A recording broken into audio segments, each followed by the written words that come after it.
प्रदेश में 7 साल बाद एक बार फिर वो संयोग दिखा जब यूपी के दो लड़के यानी अखिलेश यादव और राहुल गांधी एक साथ दिखाई दिए। खुली जीप पर सवार दोनों नेताओं ने कांग्रेस और समाजवादी पार्टी के गठबंधन को जमीन पर उतारने की कोशिश की, संदेश देने का प्रयास किया कि साथ आ गए हैं, निचले स्तर के लोग भी साथ आ जाएं। हालांकि इसी दौरान आगरा के सीनियर कांग्रेस नेता और प्रदेश उपाध्यक्ष उपेंद्र सिंह ने पार्टी छोड़ने का ऐलान किया, भारतीय जनता पार्टी की सदस्यता ग्रहण कर ली और इस प्रकार दो लड़कों की जोड़ी के साथ आने के बाद निचले स्तर पर दोनों के बीच मनमुटाव सामने आने लगा। दोनों दलों के नेताओं ने भले ही ऊपर में आगरा से मोहब्बत का पैगाम दिया, लेकिन निचले स्तर पर बड़ी कड़वाहट को खत्म करना मुश्किल साबित होगा।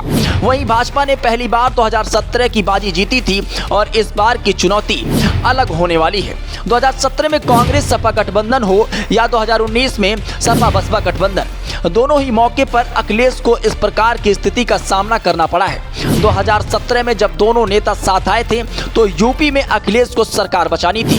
2024 में जब साथ आए तो यूपी में राजनीति जमीन बचानी थी। भाजपा ने पहले ही मिशन 80 का संकल्प लेकर दोनों दलों की राजनीतिक जमीन पर कब्जे का ऐलान कर दिया है। ऐसे में अब दोनों नेताओं की चुनौती जमीनी स्तर पर गठबंधन ले जाकर भीड़ को वोट में कन्वर्ट करने की है। साथ ही अखिलेश यादव और राहुल गांधी के सामने सबसे बड़ी चुनौती मायावती की आने वाली है।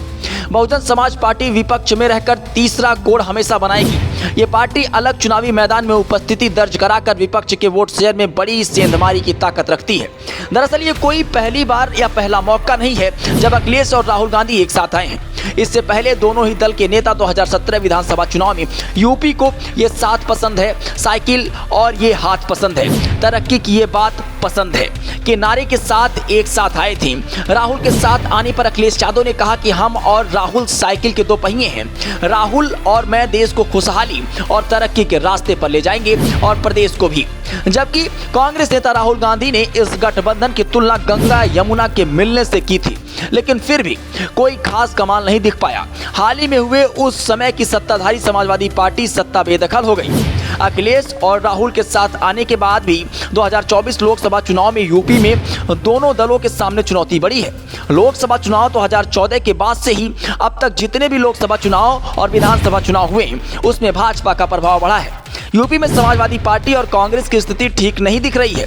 यूपी से कांग्रेस लोकसभा में एक सीट पर सिमट चुकी है। 2019 लोकसभा चुनाव में कांग्रेस अपनी अमेठी सीट भी बीजेपी के हाथों हार चुकी है।